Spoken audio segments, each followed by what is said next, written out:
নিষ্ঠা আৰু সততাৰে প্ৰায় ৬১টা বছৰ পাৰ কৰিবলৈ সক্ষম হৈছে দৈনিক অসমে। সেই দৈনিক অসমে ND24 এক নতুন ৰূপত উলিয়াবলৈ সাজু হৈছে। অহাকালিৰ পৰা কিন্তু সেই দৈনিক অসমে এক ন ৰূপত ওলাব আৰু যিসকল পঢ়ুৱৈ আছে সেই পঢ়ুৱৈসকলে কিন্তু আঁকোৱালি ল'ব আৰু সমগ্ৰ অসমতে যি অসমবাসীৰ কাৰণে যি বাৰ্তা আছিল, যি লিখা মেলা আছিল, সেয়া কিন্তু প্ৰতিটো ঘৰে ঘৰে কিন্তু দৈনিক অসমে কিন্তু পঠাইছিলে, পঢ়িছিলে। ৰাতিপুৱা একাপ চাহৰ লগত কিন্তু সেই দৈনিক অসম বাতৰি কাকতখন কিন্তু লৈ বিভিন্ন কথা জানিছিল আৰু সেই কথা জনাৰ যি পঢ়ুৱৈ এগৰাকী আছিল, পঢ়ুৱৈ এগৰাকী ধুবুৰীৰ জ্যেষ্ঠ লোক, সেই ব্যক্তিজনৰ ওচৰলৈ মই আহিছোঁ আৰু জানিবলৈ যত্ন কৰিম যে দৈনিক অসম তেতিয়াৰ সময়ত পঢ়ি কেনেকুৱা লাগিছিল আৰু ন ৰূপত যিহেতু ওলাব, সেই ন ৰূপত ওলোৱাত তেওঁৰ তেখেতৰ পৰা কিছু কথা জানিম যে ন ৰূপত ওলাব।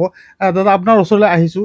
যিহেতু ND24 দৈনিক অসমখন ন ৰূপত উলিয়াবলৈ এক প্ৰচেষ্টা অব্যাহত ৰাখিছে, অহাকালিৰ পৰা সেই দৈনিক অসম কিন্তু ন ৰূপত ওলাব আৰু যিহেতু আপুনি এজন নিয়মীয়া গ্ৰাহক আছিল, নিয়মীয়া পঢ়ুৱৈ আছিল, আপুনি পঢ়িছিলে প্ৰতিদিন একাপ চাহৰ লগত ৰাতিপুৱা সেই কাকতখন লৈ বহু কথা জানিছিল। তেতিয়াৰ অনুভৱ আৰু আজিৰ তাৰিখত যি অনুভৱ আছিল আৰু নতুনকৈ যে ND24 ওলাবলৈ অহাকালিৰ পৰা ওলাবলৈ চেষ্টা এটা কৰিছে, কি ক'ব? দৈনিক অসমে যেতিয়া মানে আমাক এইটো বহুত কথাই তেতিয়া হয়তো জানিব দিছিল বা অলপ ভাল লাগিছিল পঢ়ি, বা সময় এটা আছিল, পাৰ কৰা হৈছিল। হয়তো একাপ চাহ খাই থকা সময়তো পেপাৰখন পঢ়ি আমাৰ এটা আমেজ লাগিছিল।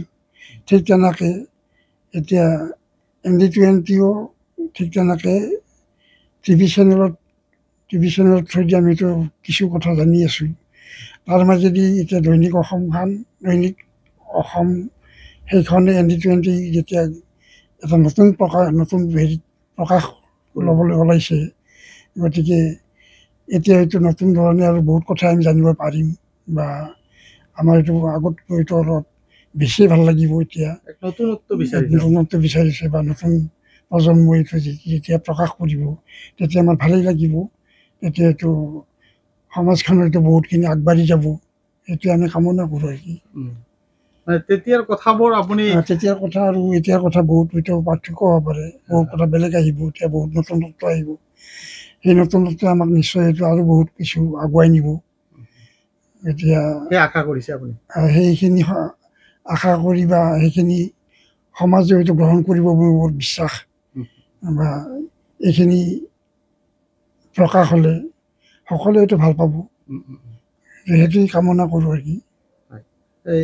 দৈনিক অসমৰ লগে লগে কিন্তু নতুনকৈ যি আমাৰ ND24 চেনেল ওলাইছে, ছেটেলাইট চেনেল, আপুনি নিয়মীয়া কৰি কিন্তু প্ৰতিদিনে কিন্তু বাতৰি চাই আপুনি, সেই ক্ষেত্ৰতো কি ক'ব? দৈনিক অসমত যেনেকৈ এইটো এটা নিয়মৰ ভিতৰত মানে পঢ়ি আছিলোঁ, ঠিক তেনেকৈ ND20 পেপাৰখনো বা অলপ চোৱাৰ এটা আগ্ৰহ বুলি এটা ভাবোঁ আৰু কি। টিভি চেনেলটো চাওঁ বা চাই বেয়াও নালাগে, ভাল লাগে। গতিকে নতুন কথা বহুত কথা জানিব পাৰি বা বহুত কথা আহিছে। গতিকে এইখন লৈ পেলাইতো আৰু বহুত আগবাঢ়ি যাব পাৰিব বা সমাজে হয়তো বহুত কথা জানিব পাৰিব। ঠিক আছে, ধন্যবাদ জনাইছোঁ। আৰু মোৰ লগত উপস্থিত আছে এগৰাকী যুৱ প্ৰজন্মৰ, তেখেতৰ পৰাও কিছু কথা জানিবলৈ মই যত্ন কৰিম। মই পোনে আহিছোঁ তেখেতৰ ওচৰলৈ। কি ক'ব নৱ প্ৰজন্ম হিচাপে, যুৱ প্ৰজন্ম হিচাপে আপুনি ND24 চায়, কিন্তু তাৰ লগে লগে যিহেতু ND24 দৈনিক অসম কাকতখন লৈছে, কালিৰ পৰা ন ৰূপত ওলাব, আপুনি কি ভাবে? পোনপ্ৰথমতে ধুবুৰীবাসী হিচাপে বা ধুবুৰী যুৱক হিচাপে ND24 চেনেলটোক মই ধন্যবাদ যাচিছোঁ, কিয়নো হয়তোবা আজিৰ যুগৰ বা আজিৰ প্ৰজন্মই দৈনিক অসম নামটো কেনেকৈ বা কি হিচাপে লৈছে নাজানো, কিন্তু যেতিয়া আজিৰ পৰা মই নিজে আজিৰ পৰা 40 বছৰ আগতে যেতিয়া ধুবুৰী যে দৈনিক অসম পেপাৰখন দেখিছিলোঁ, তেতিয়া কেনেকুৱা আছিল, দৈনিক অসমখন মানে কেনেকুৱা মানে নিত্য অৱস্থা হৈছিলে। মানে এখন কেনেকুৱা আছিলে, যেতিয়া আমি ৰাতিপুৱা টোপনিৰ পৰা উঠোঁ, টোপনি যেতিয়া পঢ়িবলৈ আমি টেবুলত বহোঁ, তাৰ আগতে দেউতা বা ককা দেউতাক দেখিছিলোঁ তেওঁলোকে পেপাৰখন পঢ়ি থাকে। তো সেই হিচাপে আমাৰ এটা কেনেকুৱা এটা কি হৈছে আগ্ৰহ এটা হৈ গৈছিলে। তো দেউতা বা মোৰ জেঠাহঁতৰো কৈছিলে যে কিতাপ পঢ়াৰ আগতে এটলিষ্ট 1 ঘণ্টা মই পেপাৰখন পঢ়িবি। তো কেনেকুৱা হৈছে আমাৰ এটা অভ্যাস হৈ গৈছে। আৰু হয়তোবা আজিৰ যুৱ বা আজিৰ বা দৈনিক অসম কি তেওঁলোকে নাজানে, দৈনিক অসমখন কিন্তু ধুবুৰী চহৰত হয়তোবা আপুনি ৰাতিপুৱা টোপনিৰ পৰা উঠাৰ আগতে আপোনাৰ ঘৰৰ দুৱাৰত দৈনিক অসম পেপাৰখন পঞ্চাই গৈছিলে। তেওঁলোকে কেনেকৈ পঞ্চাই তেওঁলোকে নাজানো, পঞ্চাই আহিছিলে। তো সেইটো আমাৰ এটা অভ্যাস হৈ গৈছিল ৰাতিপুৱা দৈনিক অসম পেপাৰখন পঢ়া। সদায় 1 ঘণ্টা পঢ়িছিলোঁ, পঢ়াৰ পিছতহে আমি নিজৰ কিতাপ পঢ়িছিলোঁ। তো কথাটো কেনে হৈছে এতিয়া সেই সময়ৰ পৰা আজিলৈকে সমাজখন বহুত চেঞ্জ হ'ল। কিন্তু এইখিনি কথা জানো যে সেই সময়ত হয়তোবা আজিৰ দিনত যেনেকৈ চেনেল আজি যেনেকৈ ND24 চেটেলাইট চেনেল, এই ND24 চেটেলাইট চেনেল এনেকুৱা এটা বিশ্বাস আহি গৈছে যে ND24 চেটেলাইট আমি চালে গোটেই দিনটোৰ অসমৰ লগতে বাহিৰা ৰাষ্ট্ৰত ক'ত কি হৈছে আমি গোটেইখিনি ND24 আমি গম পাই আছোঁ। কিন্তু আমি সেই সময়ৰ কথা যেতিয়া দৈনিক অসম যাত্ৰা যেতিয়া আৰম্ভ হৈছিলে, হয়তোবা আজিৰ পৰা 50-60 বছৰ আগৰ নেকি দৈনিক অসমখন, হয় 61 বছৰ।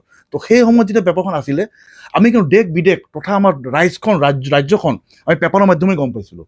আজি বহুত সুবিধা যায়, চেটেলাইট চেনেল মানুহ বহুত গম পায়। কিন্তু চেটেলাইট চেনেলত চব বস্তু গম পোৱাৰ পিছতো কিন্তু বহুত কিছু থাকে যোনটো কিন্তু আপোনাৰ টিভি মিডিয়াত সেই বস্তু স্পষ্ট নাহে বা তেওঁলোকে দেখুৱাব নোৱাৰে বা সময় তাকৰ। কিন্তু দৈনিক অসম পেপাৰখন আজিৰ এতিয়া নতুন ৰূপত কালিৰ পৰা আহিব, এতিয়া নতুন ৰূপত তেওঁলোকে কি হিচাপে লৈ মই নাজানো। কিন্তু দৈনিক অসম যেতিয়া আমি পাইছিলোঁ, যেতিয়া আমি দৈনিক অসম পঢ়িছিলোঁ, তেতিয়া এইখিনি বিচাৰিছে আপোনাৰ ক্ৰীড়া জগতৰ পৰা, বতৰৰ পৰা, আপোনাৰ ৰাজ্যত ক'ত কি হৈ আছে, গভৰ্ণমেণ্টত কি হৈ আছে, ইনফেক্ট বহিৰাষ্ট্ৰত কি হৈ আছে, ক'ৰ পৰা কি আহিছে, কেনেদৰে গোটেইখিনি আমি বিস্তাৰ পাইছিলোঁ। সেই আশাৰে যিহেতু দৈনিক অসমখন আমি ৰেগুলাৰ পঢ়া আছিলোঁ, হঠাৎ কি কাৰণ দৈনিক অসম এসময়ত আমাৰ ঘৰে নোহোৱা হৈ গ'ল নাজানো। সেই দৈনিক অসম পেপাৰখন যেতিয়া চলি আছিলে, পূৰা ভালকৈ চলি আছিলে, আমি সকলোৱে পঢ়িছিলোঁ।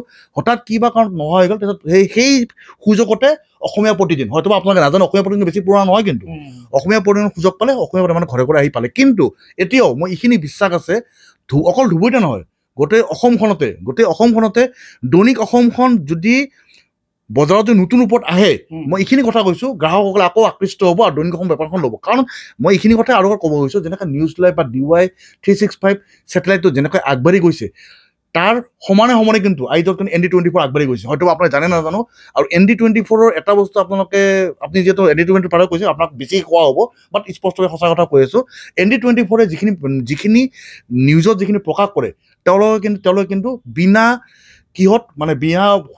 আপোনাৰ বিনা স্বাৰ্থত আৰু তথা বিনা কাৰণত মানে স্পষ্টভাৱে তেওঁলোকে দি আছে, ঠিক আছে। আৰু তেওঁলোকে মই আজিলৈকে দেখা নাই যে ND24 পৰা কেতিয়াও সমাজৰ আগত বা ৰাইজৰ কেতিয়াও ক্ষমা খোজা। তেওঁলোকে শুদ্ধ, সঠিক আৰু সুস্থ পৰিৱেশৰ মাজত বাৰ্তা দি আছে। সেই উদ্দেশ্যৰে, সেই আশাৰে মই সেইখিনি কথাই ক'ব বিচাৰিছোঁ। মই আপোনাৰ কথাটো ক'ব বিচাৰিছোঁ, বেয়া নহ'ব। আপোনাৰ কথা কৈছোঁ, যিহেতু দৈনিক অসমখন এতিয়া বৰ্তমান ND24 আণ্ডাৰত, এতিয়া ND24 দৈনিক অসমখন যিহেতু তেওঁলোকে লৈছে আৰু অহাকালিৰ পৰা নতুন আৰু নৰূপত সজাব বিচাৰিছে। মই এইখিনি বিশ্বাস আছে, যদি দৈনিক অসমখন সেই সময়ত যেনেকৈ এখন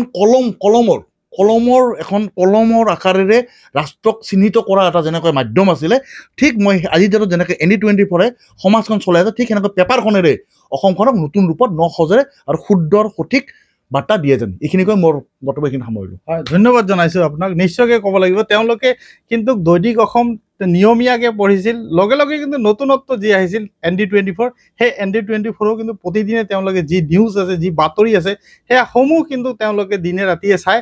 আৰু তেওঁলোকে উৎফুল্লিত হৈছে যে ND24 নিচিনা চেনেলে দৈনিক অসমত আঁকোৱালি লৈছে। আৰু দৈনিক অসমে নিশ্চয় যেনেধৰণে ND24 বাতৰি সম্প্ৰচাৰ কৰি আহিছে, তেনেধৰণে কিন্তু তাতকৈ নৰূপত যেনেকৈ ওলাব কালি, তেওঁলোকে উৎফুল্লিত হৈছে যে নৰূপত ওলালে নতুন বস্তু আমি জানিব পাৰিম, নতুন বস্তু দেখিব পাৰিম। আৰু ৰাইজে সমগ্ৰ অসমবাসীৰ লগতে কিন্তু ধুবুৰীবাসীও আঁকোৱালি ল'ব বুলি তেওঁলোকে বিশ্বাস কৰে। আৰু তেওঁলোকে আশা প্ৰকাশ কৰিছে যাতে সকলোৱে এই দৈনিক অসমখনক আঁকোৱালি লয়।